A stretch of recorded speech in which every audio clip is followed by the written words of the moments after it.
வணக்கம் மக்களே! இந்த வீடியோல நம்ம சில பங்குகள் பற்றியான அப்டேட்ஸ்லாம் பார்க்க போறோம். ஒன்னொன்னா பார்ப்போம். ஃபர்ஸ்ட்டு மார்க்கெட் பெர்ஃபார்மன்ஸ் எடுத்துக்கிட்டா, இன்னைக்கும் நம்ம மார்க்கெட் இப்போ வரைக்கும் ஒரு நெகட்டிவான பெர்ஃபார்மன்ஸ தான் போஸ்ட் பண்ணிட்டுருக்கு. கரண்ட்டா நிஃப்டி 50 ஒரு 90 பாயிண்ட்ஸ் வரைக்கும் சரிவ சந்திச்சுட்டுருக்கு. பேங்க் நிஃப்டி ஒரு 260 பாயிண்ட்ஸ் வரைக்கும் இறக்கத்த குடுத்துட்டுருக்கு. பட் சின்ன ஒரு வளட்டல் இன்னைக்கு நம்ம மார்க்கெட்ல ஏற்பட்டிருக்கு. ஸோ அப்ளை பார்க்கும்போது நிஃப்டி 50 வெறும் ஒரு 30 பாயிண்ட்ஸ் வரைக்கும் இறக்கத்த குடுத்துட்டு இருந்தது. பட் இப்ப திரும்ப பார்த்தீங்கன்னா, ஒரு சரிவ குடுத்துருக்கு.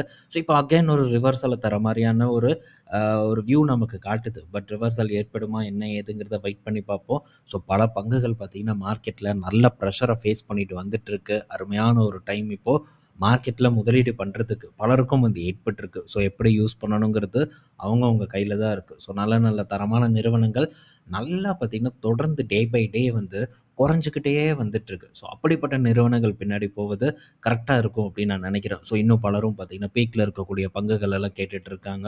ஸோ அப்படிப்பட்ட பங்குகள அப்படி தூக்கி ஓரமா வச்சுருங்க. ஏன்னா, அது இதுக்கு முன்னாடி நல்ல ரிட்டர்ன் குடுத்துருக்கு. மாற்று கருத்தே இல்ல. ஸோ வருங்காலத்தில இதே மாரியான ஒரு வேகத்தில ஒரு ஏற்றத்த குடுக்கும் அப்படின்ட்டு புதுசா வரக்கூடிய முதலீட்டாளர்கள் எதிர்பார்க்குறாங்க. பட் அப்படியெல்லாம் நடக்காது. அந்த இடத்த நீங்க அப்படி தள்ளி வச்சுட்டு, அடுத்து நல்ல தரமான பங்குகள உங்க போர்ட்ஃபோலியோல ஆட் பண்ணணும் அப்படின்னு நெனச்சு, ஸோ அடுத்த கட்ட ஒரு பணிகள நீங்க செய்யணுங்கிறது என்னுடைய ரிக்வெஸ்ட்டா இருக்கு. ஓகே. ஸோ நெக்ஸ்ட்டு பார்க்கும்போது, கவர்மெண்ட் வந்து இந்த ஓஎஃப்எஸ் பண்ண போறாங்க அப்படின்ட்டு நேத்து நம்ம பார்த்தோம். இந்துஸ்தான் காப்பர்ல. ஸோ 10% டிஸ்கவுண்ட்ல இன்னைக்கு டேல ஒரு 7% வரைக்கான ஒரு சரிவு இந்துஸ்தான் காப்பர்ல வந்து ஏற்பட்டிருக்கு. ஸோ ஒரு நல்ல சரிவு தான். இது இந்த ஓஎஃப்எஸ்ஸ முன்னிட்டு ஏற்பட்ட ஒரு சரிவா தான் இந்த நிறுவனத்தில இருக்கு. ரூ. 760 இருந்தது இப்போ ரூ. 530 கிட்ட இருக்கு. ஸோ இன்னுமே பார்த்தீங்கன்னா, இந்த காப்பரோட பிரைஸு, அலுமினியத்தோட பிரைஸ் இதெல்லாமே நல்லா பீக்ல தான் இருக்கு. ஸோ பல மெட்டல்ஸோட காஸ்ட் பார்க்கும்போது தொடர்ந்து உயர்ந்துட்டே இருக்கு. உயர்ந்த இடத்திலேயே தான் இருந்துட்டு இருக்கு. ஸோ இது என்னைக்கு திரும்ப வந்து கரெக்ட் ஆகும் அப்படின்ட்டு நம்ம உறுதியா சொல்ல முடியாது. திடீர்னு பார்த்தீங்கன்னா, ஒரு டிமாண்ட் வந்து உருவாகுது. இத்தன வருடமா இல்லாத டிமாண்ட் திடீர்னு பார்த்தீங்கன்னா, ஒரு சைக்கிள்ல உருவாகுது. திரும்ப இதே ஒரு டிமாண்ட் வந்து தொடர்ந்து இருக்குமா அப்படின்ட்டுலாம் தெர்ல. இதுக்கு முன்னாடியும் அதோட தேவை இருந்தது. இப்பவும் அதோட தேவை இருந்துட்டு இருக்கு. தொடர்ந்து இருந்துட்டு தான் இருக்கும். பட் பிரைஸ் மட்டும் பார்த்தீங்கன்னா, அப்பப்போ இந்த மாரியான ஒரு ஏற்ற இறக்கத்த வந்து சந்திச்சுட்டு இருக்கும். இதுதான் இந்த கமாடிட்டி சைக்கிளிக்கல் ஸ்டாக்ல இருக்கக்கூடிய ஒரு பஞ்சாயத்து. ஸோ இதெல்லாம் நம்ம ஃப்ரீயா விடுறத தவிர வேற வழி இல்ல. அடுத்தது ஃபெடரல் பேங்க் கிட்ட இருந்த அப்டேட்டு.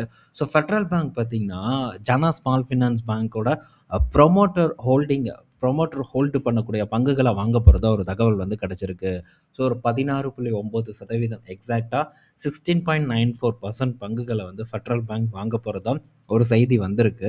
ஸோ இது முக்கியமா பார்க்க வேண்டிய விஷயம். இந்த செய்தியினால இன்னைக்கு ஃபெடரல் பேங்க் பார்த்தீங்கன்னா, ஒரு 3, 4% வரைக்கான ஒரு சரிவ குடுத்துட்டுருக்கு. சரி, ஜன்னா ஸ்மால் ஃபைனான்ஸ் பேங்க்காச்சும் ஒரு ஏற்றத்த குடுத்துருக்கான்னு பார்த்தா, அதுவும் பார்த்தீங்கன்னா ஏறல. அதுவும் ஒரு 3% வரைக்கான ஒரு இறக்கத்த குடுத்துருக்கு.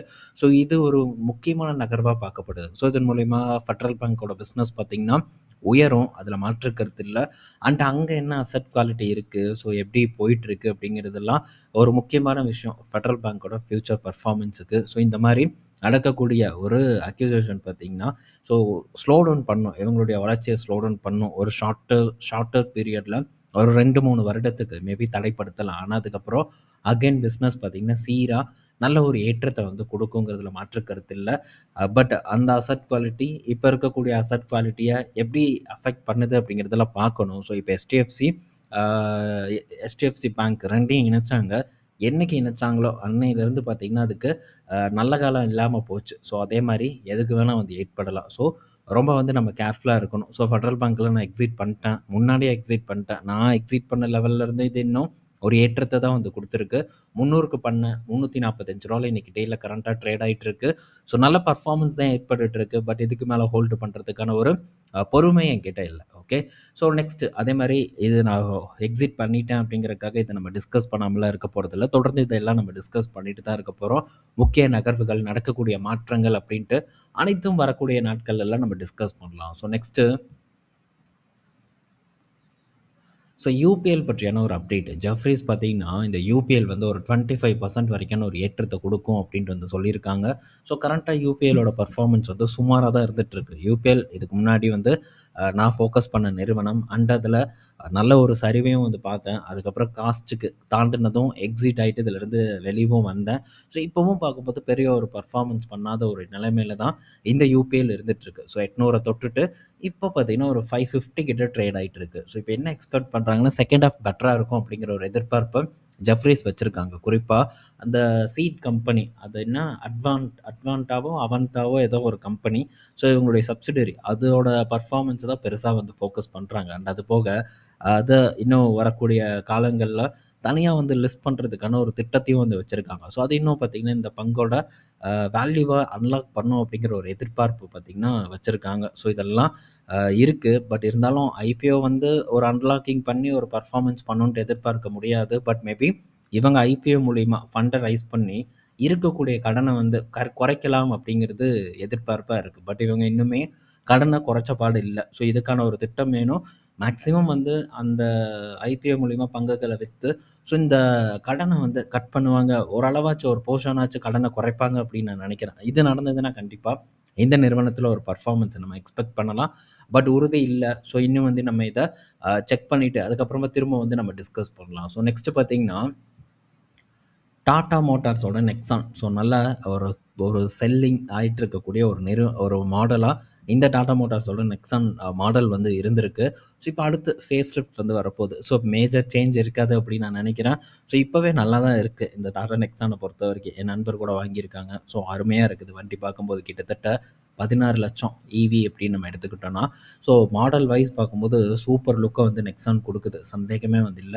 ஸோ சேஞ்சஸும் பெருசா இருக்காது. Brezza என்ன பண்ணாங்க? ஒரு சேஞ்சஸும் பண்ணல. அதே மாரி தான் நெக்ஸானும் பார்த்தீங்கன்னா, ஒரு சேஞ்சஸும் பண்ணாம வரப்போறாங்க. ஏன்னா, சில மாடல்ஸ் எல்லாம் அப்படியே விடுறது தான் நல்லது. ஸோ இந்த எக்ஸ்யூவி 900 ஸோ அது சூப்பரா இருந்தது.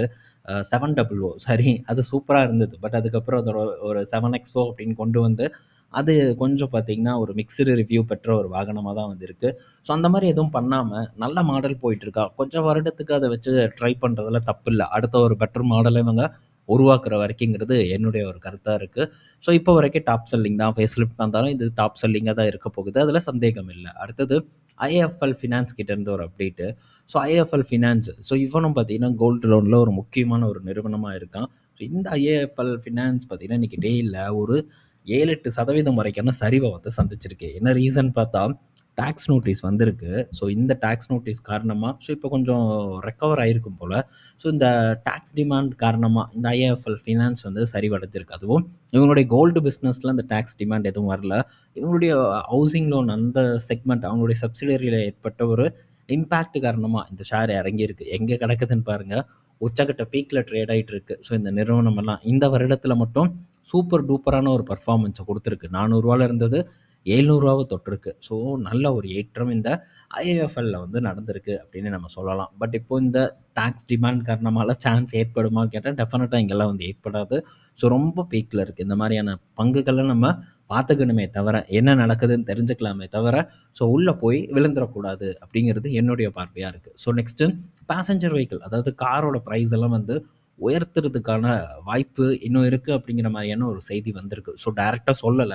என்ன சொல்றாங்கன்னா, ஸோ பேசஞ்சர் வெஹிக்கிள் பிரைஸ் பார்த்தீங்கன்னா, என்னதான் உயர்த்தினாலும், இன்னுமே அந்த மார்ஜின் பிரஷர ஆஃப்செட் பண்ற அளவுக்கு இல்ல அப்படிங்கிற மாரி அனலிஸ்ட் எல்லாம் வந்து சொல்றாங்க. ஸோ இப்போ அ இதோட பிரைஸ் அப்படின்னு நம்ம எடுத்துக்கிட்டோம்னா, 3 டைம் கிட்ட ஏத்துனாங்க மாருதி, ஹியூண்டாய், டாடா மோட்டார்ஸ் எல்லாம். பட் இப்போ திரும்ப இதெல்லாம் ஏத்தியும் மார்ஜின் பிரஷர் இருக்கு அப்படின்னா, என்ன கணக்கு அப்படின்னு தெரியல. ஸோ அப்போ ஃபர்தரா வந்து ஏத்துவாங்க அப்படின்னு நம்ம எடுத்துக்கலாம். அடுத்து பஜாஜ் ஆட்டோ கிட்ட இருந்து ஒரு அப்டேட்டு. ஸோ பஜாஜ் ஆட்டோ பார்த்தீங்கன்னா, இந்த ஃபெஸ்டிவ் சீசன்ல ஒரு 5 மாடல வந்து களமிறக்க போறதா ஒரு தகவல் வந்து குடுத்துருக்காங்க. அதுலயும் குறிப்பா பார்த்தீங்கன்னா, ஸோ அது இப்ப வரப்போகுதா என்னன்னு தெரியல. இந்த ஃபெஸ்டிவல் சீசன்ல வரப்போதா, இல்ல அடுத்த வருடம் வரப்போதான்ட்டு. ஸோ ஹீரோல வந்து எக்ஸ்பல்ஸ் ஒண்ணு இருக்கும். ஸோ அது கொஞ்சம் ஓரளவு நல்லா ஒரு ஒரு ஒரு ஐடென்டிட்டிய கிரியேட் பண்ண ஒரு மாடல் அப்படின்னு கூட நம்ம சொல்லலாம். ஹீரோவ பொறுத்தவரைக்கும். ஸோ அதே மாரியான ஒரு அட்வென்ச்சர் பைக்க பஜாஜ் ஆட்டோ இப்போ லான்ச் பண்ண போறதா ஒரு தகவல் வந்திருக்கு. ஸோ நெறைய இடத்துல நான் பார்த்தேன். ஸோ அது வந்து ரோட்ல டெஸ்டிங் போயிட்டுருக்கிற மாரியான செய்திகள் எல்லாம் என் கண்ணுல பட்டிருந்தது. இது கண்டிப்பா பஜாஜ் ஆட்டோவ பொறுத்தவரைக்கும் ஒரு நல்ல செய்தியா பார்க்கப்படுது. ஸோ இவங்க இதுக்கு முன்னாடி சிஎன்ஜி பைக்க விட்டாங்க. சக்சஸ் ஆகல. பட் இந்த அடுத்து இந்த சிஎன்ஜிக்கு இன்னும் வந்து டெவலப் பண்ணுவாங்களா? என்ன ஏது அப்படிங்கிறத நம்ம பார்க்கணும். பட் ஸ்கூட்டர்ல கொண்டு வருவோம் அப்படிங்கிற மாரியும் சொல்லியிருந்தாங்க.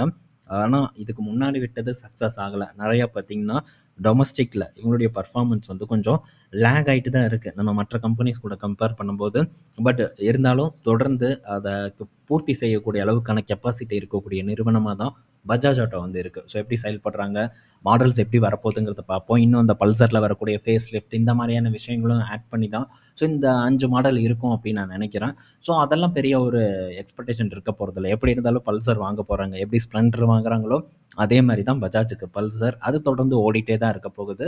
அதில் நம்ம பெருசாக சந்தேகப்பட வேண்டாம். ஸோ இப்போ பஜாஜ் ஆட்டோ பங்கும் பார்த்தீங்கன்னா நல்ல பர்ஃபார்மன்ஸ் தான் வந்து பண்ணிட்டு இருக்கு. ஆனால் ஸோ இந்த ஆட்டோ ஸ்டாக்ஸ் மோஸ்ட்டாக பார்த்தீங்கன்னா ரொம்பவே பீக்கில் இருக்குது. ஸோ ரொம்ப பார்த்தீங்கன்னா ஒரு ஏற்றத்தை கொடுத்துட்டே இருக்குது. ஸோ இந்த ஏற்றம் ரொம்ப கடினம். ஸோ என்னை பொறுத்த வரைக்கும் ஒரு ஆட்டோ ஸ்டாக், அதாவது டாடா மோட்டார் பேசஞ்சர் வெஹிக்கிள் விரைவில் வாய்ப்பை ஏற்படுத்தும். ஸோ அந்த ஒரு பெரிய வாய்ப்புக்காக தான் நான் காத்துட்ருக்கேன். ஸோ அப்படிப்பட்ட ஒரு வாய்ப்பு ஏற்பட்டதுன்னா டெஃபினட்டாக அந்த வாய்ப்பை நான் கேப்சர் பண்ணுவேன். ஸோ மற்ற ஆட்டோ ஸ்டாக்கு மகேந்திரா எதிர்பார்த்தேன். பட் மகேந்திரா நடக்கல, கிடைக்கல. ஸோ மேபி கிடச்சதுன்னா அதில் ஸோ டாடா மோட்டார் அளவுக்கான ஒரு பொசிஷன் இந்த இடத்துல நான் பில்ட் பண்ண மாட்டேன். பட் இருந்தாலும் அதுவும் எனக்கு ஒரு அக்யூமுலேட் பண்ணுறதுக்கான ஒரு சான்ஸை கொடுத்ததுன்னா மகிழ்ச்சியாக இருக்கும்னு நான் நினைக்கிறேன். ஸோ இது ரெண்டும் தான் ஒரு ஆப்பர்ச்சுனிட்டி கொடுக்கும் அப்படிங்கிற ஒரு இடத்துக்கிட்ட இருக்கக்கூடிய நிறுவனங்களாக இருக்குங்கிறதுல நான் வந்து நம்புகிறேன். ஸோ பார்ப்போம் என்ன நடக்குதுன்ட்டு. காலம் தான் நமக்கு சொல்லணும். பட் அதுக்கு நம்ம தயாராக இருக்கலாம். வருது இல்லை வரல அது ரெண்டாவது. இன்கேஸ் வந்ததுன்னா நம்ம எக்ஸ்பெக்ட் பண்ணுறது நடந்ததுன்னா அதை நம்ம எப்படி யூஸ் பண்ணுறோம், அந்த டைமில் போய் நம்ம கன்ஃபியூஸ் ஆகிக்கக்கூடாது. ஐயோ இது நம்ம பண்ணலாமா, இப்படி பண்ணலாமா, இத்தனை வாங்கலாமா, அத்தனை வாங்கலாமா, இந்த கன்ஃபியூஷனே வந்து இருக்கக்கூடாது. ஸோ வந்துச்சா சடன்ட்டு உங்களுடைய பிளானை எக்ஸிக்யூட் பண்ண ஆரம்பிக்கணும். ஏன்னா வருடக்கணக்கில் காத்துட்ருக்கோம். வாய்ப்பு வரும்போது அந்த வாய்ப்பை நம்ம உதாசீனப்படுத்தக்கூடாது. ஸோ அதுக்கேற்ற திட்டத்தோடு நம்ம அதை செயல்படுத்துறதுக்கு ட்ரை பண்ணணும். நான் கண்டிப்பாக செயல்படுத்தும் போது அதை பற்றி உங்கள் கூட நான் டிஸ்கஸ் பண்ணுறேன். ஓகே. ஸோ இந்த வீடியோவில் நம்ம பல இன்ஃபர்மேஷன் பற்றி பார்த்துருப்போம். பயனுள்ளதாக இருக்கும் அப்படின்னு நான் நினைக்கிறேன். ஸோ ஈவினிங் நம்ம இன்னொரு வீடியோவில் மீட் பண்ணுவோம். பாய் மக்களே.